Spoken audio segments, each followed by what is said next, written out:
भाषा के प्रतिष्ठित विद्वान कलिंग बुरांग जी ने उद्घाटन भाषण दिया। उसके पश्चात एक कविता पाठ का सत्र आयोजित किया गया था और आज इसके दूसरे दिन हम लोगों ने 3 सत्र रखा है। पहला सत्र विचार विमर्श का सत्र है, जिसमें आदिवासी भाषाओं में साहित्य पहचान की तलाश इस विषय पर विचार विमर्श होना है। हमने 4 विद्वानों को आमंत्रित किया है। चारों 4 भाषा क्षेत्र से बिलोंग करते हैं।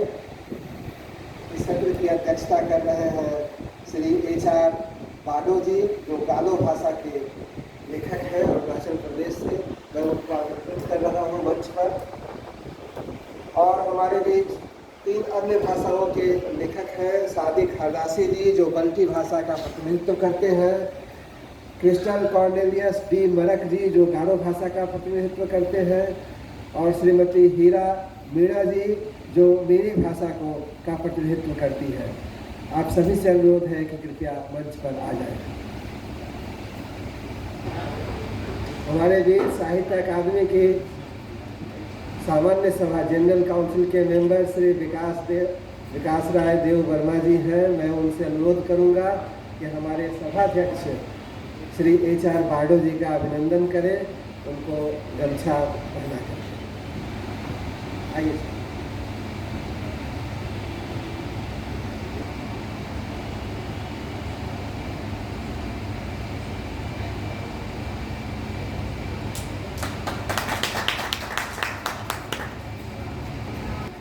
प्रख्यात गालो कवि और गीतकार हैं। आपने अरुणाचल प्रदेश की गालो और आदिवासी भाषाओं में लगभग 300 आदि भाषाओं में लगभग 300 गीतों की रचना की है। पेशे से इंजीनियर, बाडो अरुणाचल प्रदेश की स्वदेशी सांस्कृतिक गतिविधियों में संबद्ध है। आपने अरुणाचल प्रदेश की भाषा और संस्कृति से संबंधित कई साहित्यिक कार्यक्रमों में सहभागिता की है। तो HR बाडो जी का हार्दिक स्वागत है। और इस सत्र में हमारे साथ हैं सादिक हरदासी जी। सादिक हरदासी जी बल्टी निबंधकार, नाटककार, विद्वान और कथाकार हैं। आप लद्दाख में international association of Ladakh studies और एसोसिएशन ऑफ बाल्टी जैसे कई साहित्यिक और सांस्कृतिक संगठनों से संबद्ध हैं। आप लद्दाख के स्कूल शिक्षा विभाग से जुड़े हुए हैं। आपके प्रकाशनों में बाल्टी, महाजी, रिनकी, मोक्सा तारीख और बाल्टी साहित्य का इतिहास है। आपने रेडियो उद्घोषक के रूप में भी काम किया है और ऑल इंडिया रेडियो कारगिल के लिए 4 रेडियो फीचर लिखे हैं। आपको voice for peace and justice द्वारा global ambassador of peace award सहित कई पुरस्कार प्राप्त हैं। तो आज का जो यह विषय है कि आदिवासी भाषाओं में जो साहित्य लिखा जा रहा है, तो उसका तत्व क्या है।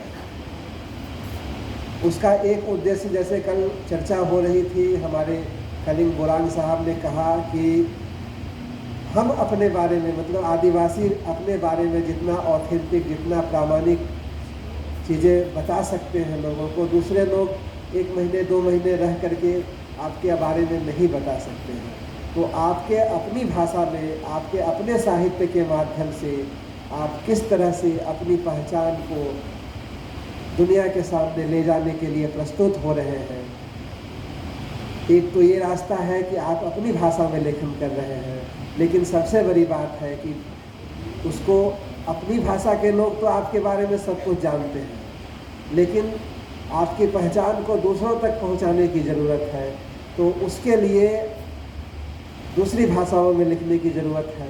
तो दूसरी भाषाओं में भी लोग लिख रहे हैं, अंग्रेजी में लिख रहे हैं, हिंदी में लिख रहे हैं, जो जहाँ है, कोई महाराष्ट्र में है तो मराठी में लिख रहा है, गुजरात में है गुजराती में लिख रहा है, बंगाल में है तो बंगला में लिख रहा है, आसाम में है असमिया में लिख रहा है। इस तरह से ये सारा काम हो रहा है। लेकिन